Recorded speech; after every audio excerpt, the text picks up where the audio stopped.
Hi, welcome back to Basement Backgammon. In this episode, we'll be looking at problem 139 in Bill Robertie's 501 Essential Backgammon Problem Series. It's also in the chapter called the middle chapter, which is what we're doing right now. It's the last of the checker play problems. There's going to be a bunch of cube problems, doubling cube problems in the next few weeks to finish out the chapter. But this is the last of the checker play problems for this chapter. So take a look at this. It's we have to play a 5-3. Black has to play a 5-3. And we basically only have two options, essentially, to play the 5-3. I guess technically there's a third option, but no one's going to play it. No one watching this video anyway. So take a look at what we can do with a 5-3 and choose which one is best for you. I'll be back with Robertie's answer in just a moment.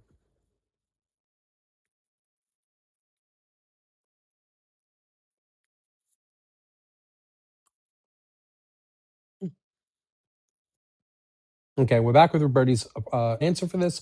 And the what Robertie basically says is make the 3. He doesn't basically say it. That's exactly what he says. He says make the 3-point. Let's figure out why rather than running your checker. So making a new blocking point usually trumps escaping. Black can make his 3-point or escape a back checker 24-16. Making the 3-point is better. Not only is the 3-point a good blocking point, but it's a permanent asset. 3 turns from now, it'll still be doing its job of constraining White's play.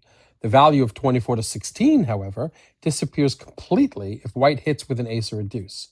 You should prefer permanent assets to potentially transitory ones. And this is a really great lesson to finish out this chapter, at least the checker play portion of this chapter, which is that permanent assets are better than transitory ones.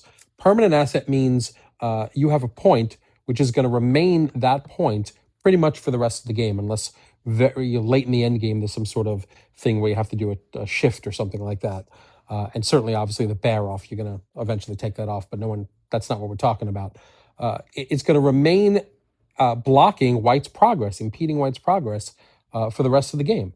Whereas running is good for now, but if you get hit, then you've lost your advantage and you've lost your entire roll. Now you've got to come back in. So since White has their checkers back here and blocking is still advantageous to us, making that blocking point is better than the potentially transitory effects of running your checker. Let's see what XG has to say. I'll throw it over to that analysis right now. And we're back with our XG analysis, how to play a 5-3 in problem 139. Robertie says to make the 3-point. Let's see what XG says. And Robertie whiffed on this one. So if you run from 24-16, which is my initial thought, just saying, and instead of making the 3-point, your winning percentage goes up from 58.6% to 60.5%. You do lose a little bit of gammon, though, from 20.9% on the 3-point to 18.2%. It's not a huge error, but 3.2% is not nothing to sneeze at. That's the equity loss of making the 3-point.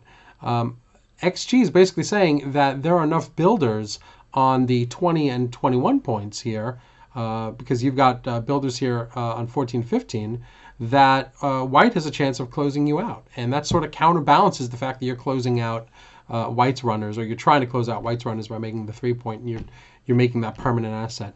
I think Robertie makes a great argument here, but the math doesn't quite work out. It doesn't quite math.